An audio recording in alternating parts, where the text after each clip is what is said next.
Приветствую, друзья! Планшет Lenovo Xiaoxin Pad 2022 выгодно выделяется на фоне конкурентов и является одним из лучших в своей ценовой категории. Возможно, даже лучшим, так как при аналогичной стоимости он предлагает заметно больше возможностей. Это качественный IPS без мерцания, объемный звук из 4 динамиков с поддержкой Dolby Atmos, неплохой аккумулятор на 7700 мАч с поддержкой быстрой зарядки, ну а также проверенный временем чипсет от Snapdragon, который на голову выше бюджетных решений от Unisoc. А еще планшет получил прочный алюминиевый корпус и поддерживает работу со стилусом. И все это при стоимости от $112 за младшую по памяти версию. Заманчиво? Конечно. Но давайте будем реалистами и объективно оценим устройство, тем более, что есть и некоторые острые моменты.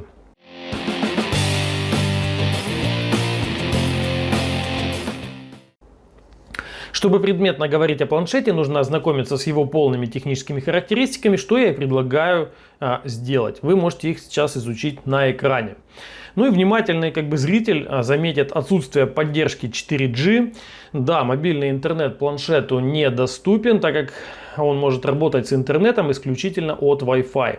Но если хотите полноценно использовать устройство в дороге, то можно раздать интернет, допустим, со своего смартфона. Есть в этом, конечно, небольшое неудобство, но зато не нужно заводить отдельную карточку для планшета. В остальном же это типичный среднебюджетный девайс, ориентированный на мультимедийные задачи. Итак, комплектация у планшета очень скромная. Это кабель, зарядное устройство и документация. Документация на китайском языке, скрепочка еще есть. Планшет у нас в принципе не выпускался на глобальный рынок. Это именно Xiaoxin для Китая, скажем так. Никаких стекол, никаких чехлов, то есть это все нужно докупать отдельно, а значит еще минимум $10 нужно добавить к итоговой стоимости. Если вы, конечно, не один из тех пользователей, которые предпочитают использовать свои устройства как есть, наслаждаясь тактильными ощущениями от оригинальных материалов. Заводская упаковочка у нас вот так выглядит, весьма прочная, с приятным дизайном. Подойдет на подарок, буквально только вот ленточку повязать. Все выглядит неплохо. На тыльной стороне указаны характеристики, здесь основные, и другая техническая информация. Но отсюда же я узнал, например, что планшет сертифицирован TÜV-Rheinland за низкий уровень вредного синего излучения. Коробочку мы не будем разглядывать, нам она не интересна. Давайте перейдем собственно, к планшету.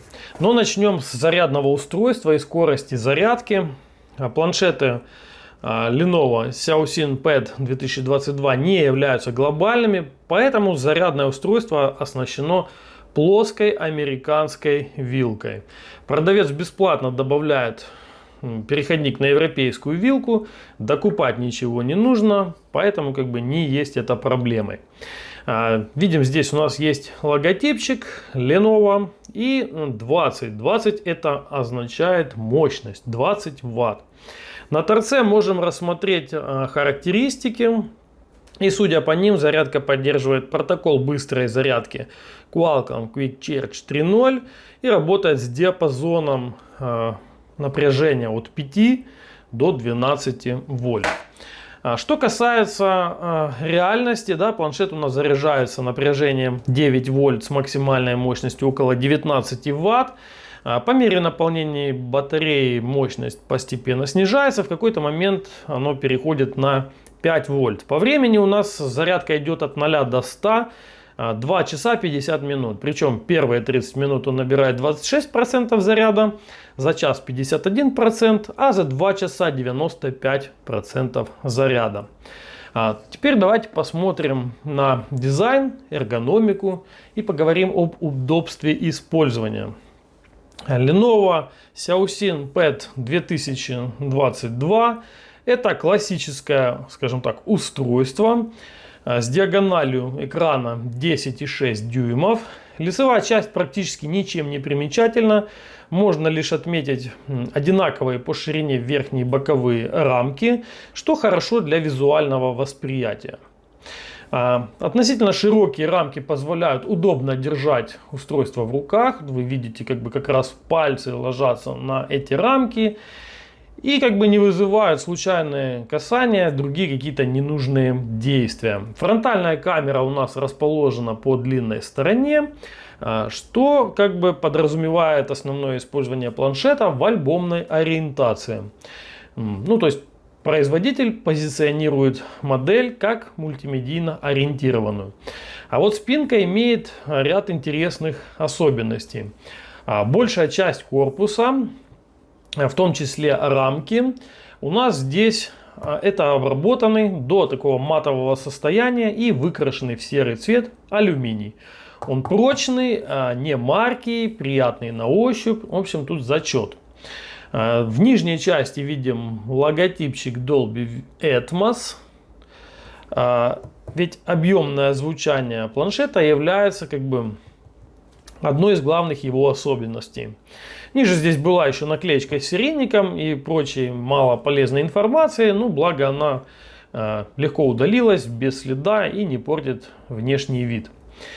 Верхняя часть спинки отличается от основной как внешне, так и тактильно.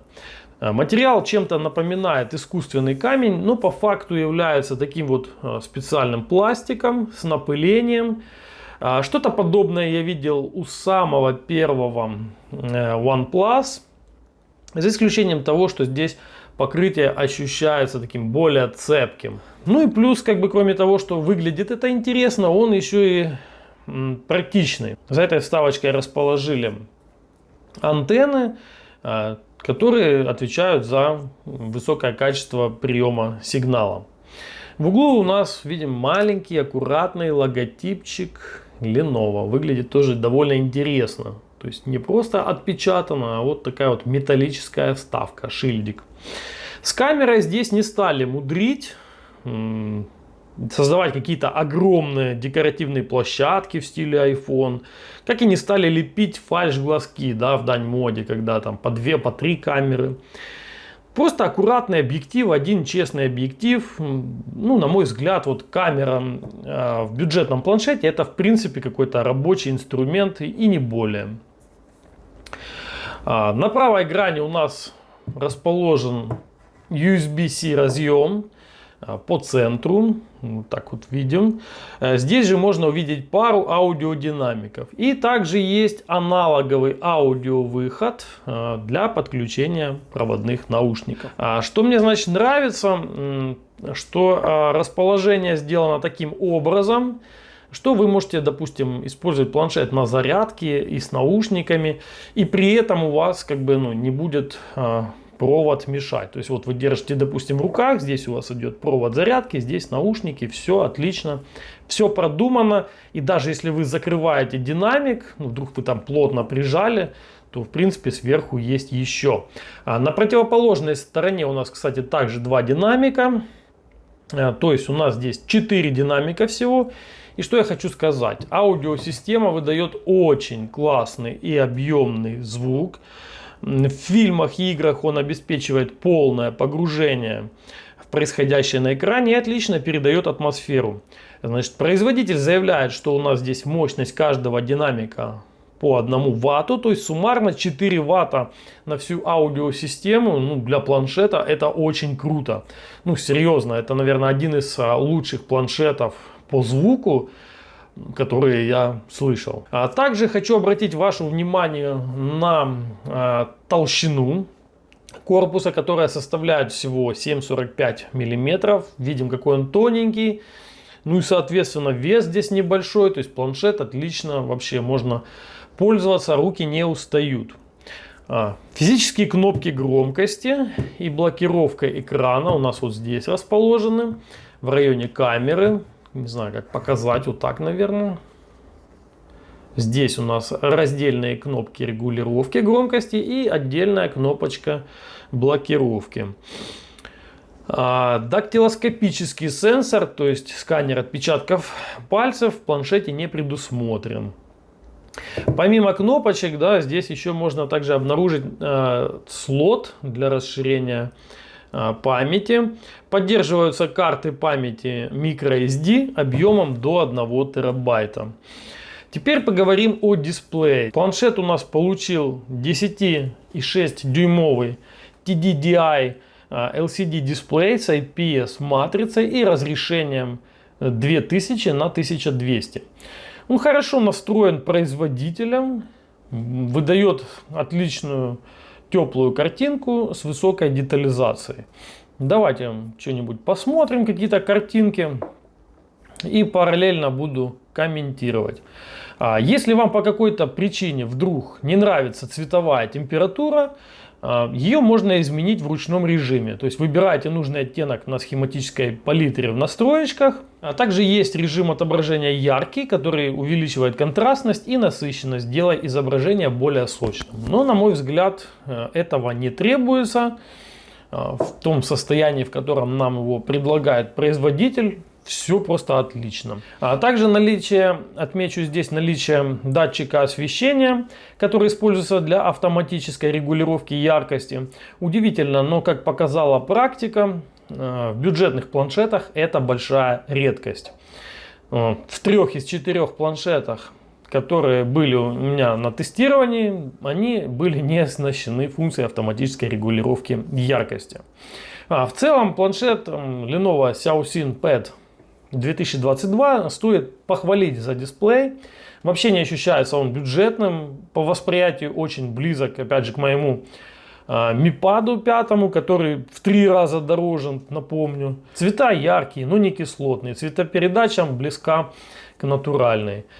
Черный цвет выглядит достаточно глубоким, если смотреть на экран под прямым углом, а контрастность высокая. Дисплей очень хорошо показал себя при просмотре видео и в играх. В общем, тут Lenovo точно не экономили, и это как бы сразу заметно. Что касается максимальной яркости, то ее достаточно даже для использования на улице. В автоматическом режиме яркость поднимается у нас до 600 нит. То есть мы заходим в тень, садимся на лавочку и радуемся яркой, четкой картинке. Но даже если стать под полуденным летним солнцем, без малейшей тени и облаков, изображение остается видимым.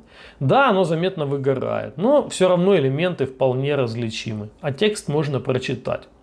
Заливка черным полем при повышенной экспозиции камеры показала отличную равномерность. Высветленных участков нет, ровно как и утечки подсветки по краям. На белом поле также никаких аномалий не обнаружено, равномерность подсветки очень хорошая. Углы обзора высокие, как и полагается для IPS экранов, но также ожидаемо присутствует и эффект свечения на черном фоне, который более различим при горизонтальном наклоне под острым углом.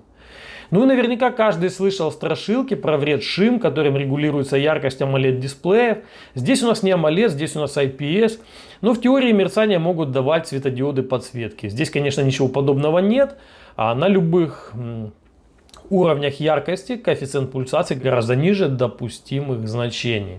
В общем, экран у планшета без преувеличения превосходный, с поправкой, конечно же, на стоимость. Лучшего в бюджетных планшетах я точно пока не встречал, хотя очень много их имел возможность потестить. И тут уже начинает, конечно, вырисовываться, скажем так, целевая аудитория покупателей планшета. То есть у нас идет классный дисплей, плюс супер звук, ну и равно устройство для просмотра видео. Для чтения, естественно, также подойдет.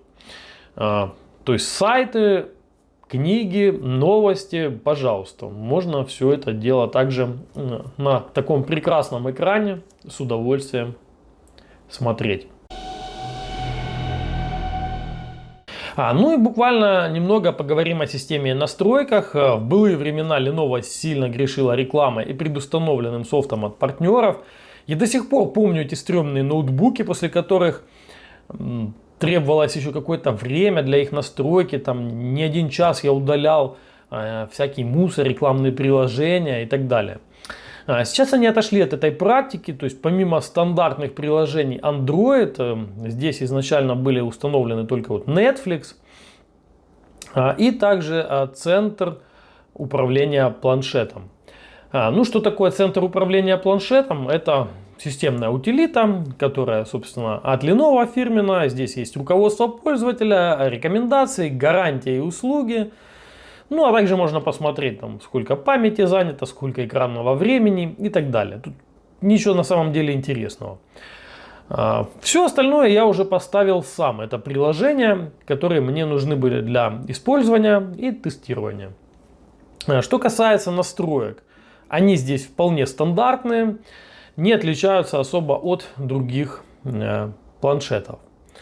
Единственный момент, что с навязчивостью Lenovo все же не распрощалась окончательно. Они настойчиво предлагают вход в свой этот Lenovo ID. Если откажетесь, то будет постоянно предлагать, а если согласитесь, то Lenovo получит доступ к различной информации и сможет использовать ее в личных целях, в том числе для рекламы. Также хочу отметить несколько интересных моментов по настройкам. Первое, это то, что Lenovo у нас поддерживает стилус, работу со стилусом. В комплект он, конечно, не входит. Оригинальный Lenovo Pen 2 можно приобрести на Алишке за 27 баксов. Ссылочку я оставлю. Стилус дает возможность рисовать. Он поддерживает 4096 степеней нажатия. Заряжается от USB-C и от одного заряда может проработать до 150 часов. Что касается системы, то здесь у нас Android 12. И есть беспроводные обновления. Так вот, версия Android 12. Но что касается обновлений, то их в принципе уже не будет, скорее всего. И на Android 13 обновы ждать не стоит. Тем не менее, есть официальные, точнее неофициальные прошивки на Android 13 и даже Lineage 20, которые можно найти на форуме FOPDA в профильной теме. Там же можно найти инструкции по установке. Теперь о производительности. Планшет базируется на чипсете среднего класса Snapdragon 680 от Qualcomm.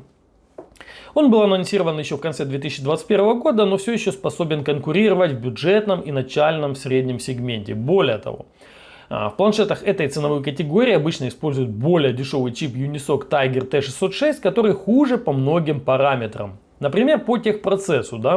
Unisoc у нас создан на техпроцессе 12 нанометров, в то время как Qualcomm Snapdragon 680 на 6 нанометрах. Что это дает? Это дает, во-первых, лучшую энергоэффективность, меньший нагрев и прочие плюшки. 8-ядерный Snapdragon 680 обеспечивает нормальную производительность в системе и приложениях, а графический ускоритель у нас здесь Adreno 610, он позволяет поиграть в большинство современных игр. Что касается памяти, то я выбрал самую доступную версию с памятью 4,64. Если вы считаете, что этого мало, есть еще версия 4,128 и даже 6,128. Однако цена там уже будет не такой вкусной. В плане производительности Snapdragon 680 также будет поинтереснее, чем Unisoc Tiger T606. В том же Antutu мы набираем 297 тысяч баллов, почти 300 тысяч баллов. В Geekbench 6 1326 баллов в многоядерном режиме, 416 в одноядерном. И протестируем накопитель, конечно же. Средние скоростные характеристики. Скорость чтения 380-910 мегабайт в секунду. Это в зависимости от бенчмарка. Это соответствует типу памяти UFC 2.1 и выше. А вот скорость записи показалась не слишком высокой. От 84 до 131 мегабайта в секунду. Что, скорее всего, связано с небольшим объемом памяти. Я думаю, что в версиях с накопителем на 128 скорость должна быть больше. Далее я проверил скорость интернета через Wi-Fi подключение. В диапазоне 5 ГГц получил внушительные 250-260 мегабит, а в диапазоне 2.4 до 65 мегабит. Уверенный прием, отсутствие обрывов связи даже через несколько стен от роутера также идут в копилку достоинств. Несмотря на отсутствие модуля связи, планшет оснастили GPS модулем. Это может быть полезно в поездках, например, когда вы путешествуете на своем авто, допустим, навигация на большом экране.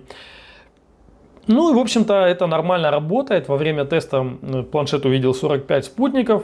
33 из которых были в активном соединении. Точность около 3 метров, подключение к спутникам всего несколько секунд. Ради эксперимента я закинул планшет в рюкзак и устроил небольшой заезд на велосипеде.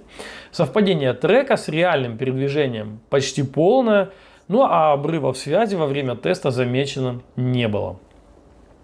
Так, друзья, ну что, теперь поговорим о стресс-тестах, нагреве.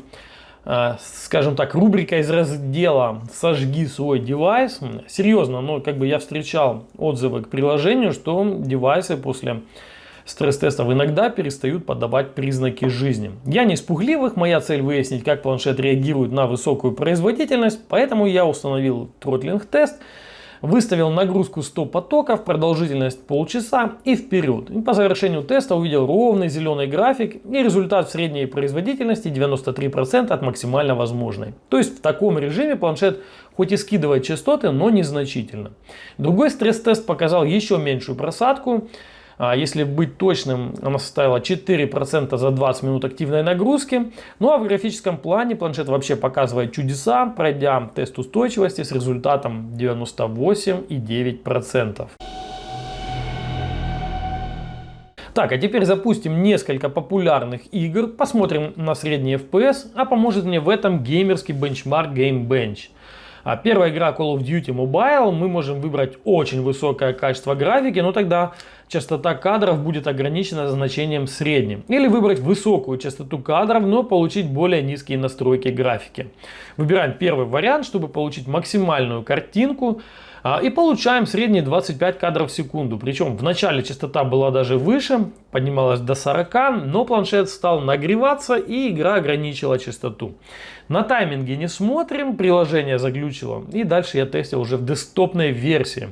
Следующая игра это PUBG, настройки средние. И здесь получаем стабильные 30 FPS.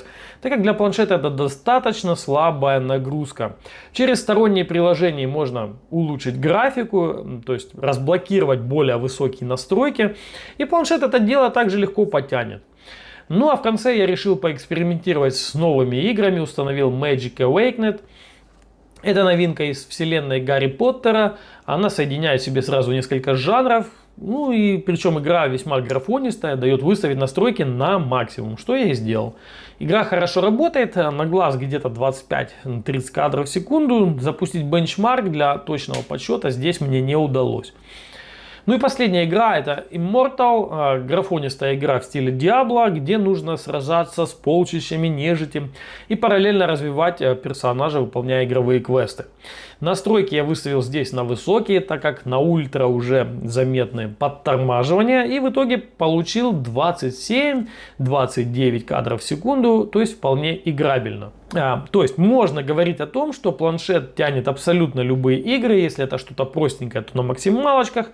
Ну а для самых-самых требовательных надо снизить до средних или даже на низкие. Это, например, Genshin Impact.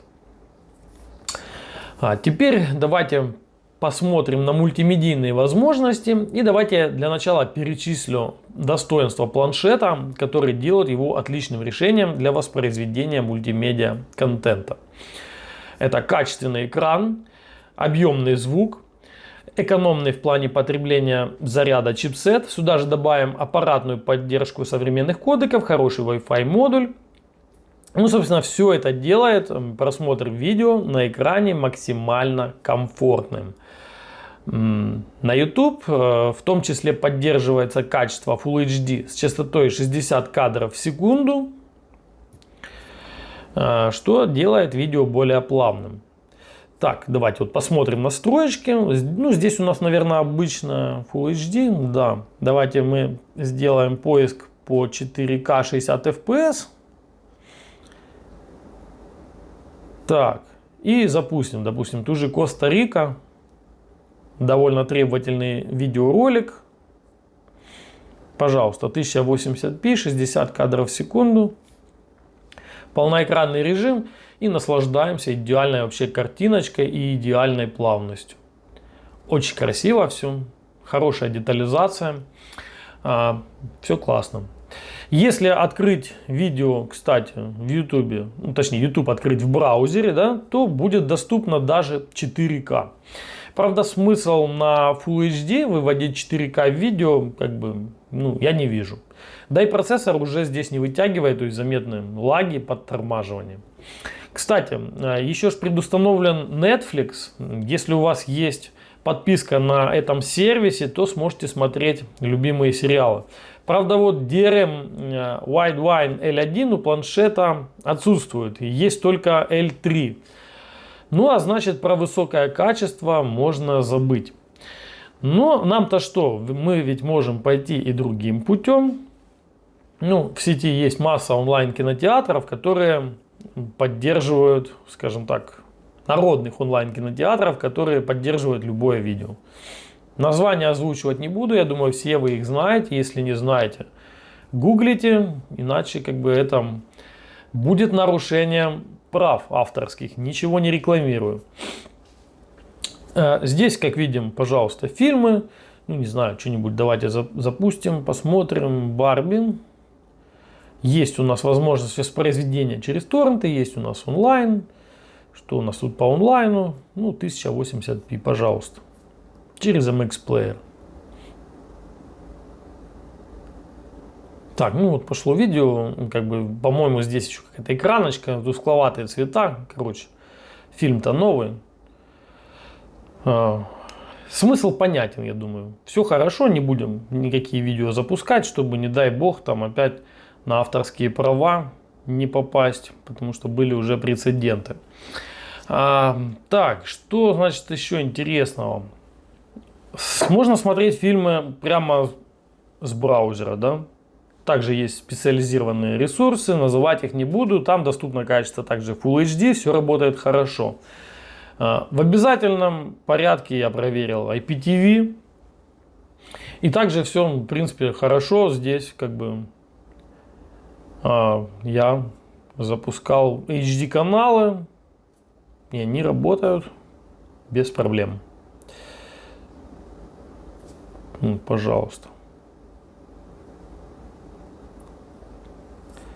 Какой-то фильмец. Так, это уже пошла реклама. Так, закроем все. Ну и пару слов буквально добавлю про звук, который оказался здесь хорош не только через динамики, но и через наушники. В последнее время мне, в принципе, перестали попадаться устройства с откровенно плохим звуком. Даже производители третьего эшелона подтянули качество, в основном, конечно, благодаря чипсетам современным. Ну, естественно, Lenovo Xiaoxin Pad 2022 не является исключением. То есть хороший запас громкости, насыщенные низкие частоты и, конечно же, приятный обволакивающий бас. Высокие и средние здесь присутствуют, но они, мне кажется, немного, скажем так, подавлены. Все это, конечно, можно исправить эквалайзером, если вам это захочется. Мне нравится звук такой, как есть. Звук здесь идет скорее не в детальность, а в мелодичность. Это идеально для рока, современной электронной музыки, но не слишком подходит, скажем, для джаза, инструментальной музыки. Это да. Но рок вообще бомбезно просто звучит. Также в фильмах хорошо передается тембр голоса. В играх мне понравилось, как звучат спецэффекты, вроде взрывов, стрельбы, ну и так далее. И еще один приятный бонус, я бы даже сказал киллер-фича, которая понравится меломанам. Планшет поддерживает высококачественный кодек aptX HD, то есть если имеете наушники с его поддержкой, то оцените беспроводной звук без потери качества. Хотя даже обычный aptX звучит очень неплохо, и разумеется он здесь также и есть. Буквально парочку слов совсем вкратце о камерах. Как ранее я уже говорил, камеры в бюджетном планшете это у нас что? Это у нас чисто техническое решение. Давайте что-нибудь попробуем навести, снять. Вот. Ну, допустим, да, домашку какую-то сфотать, если это ребенок, или документ рабочий для взрослого человека. Но это не означает, что камеры должны быть полным шлаком, что можно на это дело на все забить. Нет, конечно же, это не означает. Минимальные требования все равно должны быть соблюдены, а именно нормальная детализация, корректная цветопередача, резкость. И часто в бюджетных планшетах даже этого не найти. То фокус гуляет, то изображение в розовый или синюшный уходит, а то и просто вообще мыло конкретное на выходе получаем. Ну, здесь этого всего нет, снимки простенькие, есть какие-то проблемы с динамическим диапазоном, то есть пересветики у нас, конечно же, видны. Но в остальном вообще никаких проблем. Есть детализация, номера на машинах читаются, листва не превращается в кашу. Цвета правильные, резкость одинаковая по всей площади снимка. Ну и последний пункт в тестировании планшета, это, конечно же, автономность. Последний, но не последний по значимости. Тут у нас современная батарейка на 7700 мАч, ее хватает на весь день даже при очень активном использовании. Ну и для примера небольшой пользовательский тест. YouTube ролики в качестве Full HD на максимальной яркости в полноэкранном режиме без полей непрерывно воспроизводились почти 7 часов. И это, напомню, на яркости 100%, которая делает возможным использование планшета просто под открытым небом. Если убавить яркость до адекватного значения, например 50%, хорошо видно все равно в помещении, даже как бы при ярком освещении, то время воспроизведения увеличится до внушительных 20 часов 35 минут, то есть почти сутки. В смешанном режиме планшет работает практически столько же. 20 часов 10 минут длился тест Work 3.0 на средней яркости экрана, в котором имитируется разнообразная нагрузка, то есть использование браузера, работа с текстом, редактор фото, обработка видео и работа с базами данных.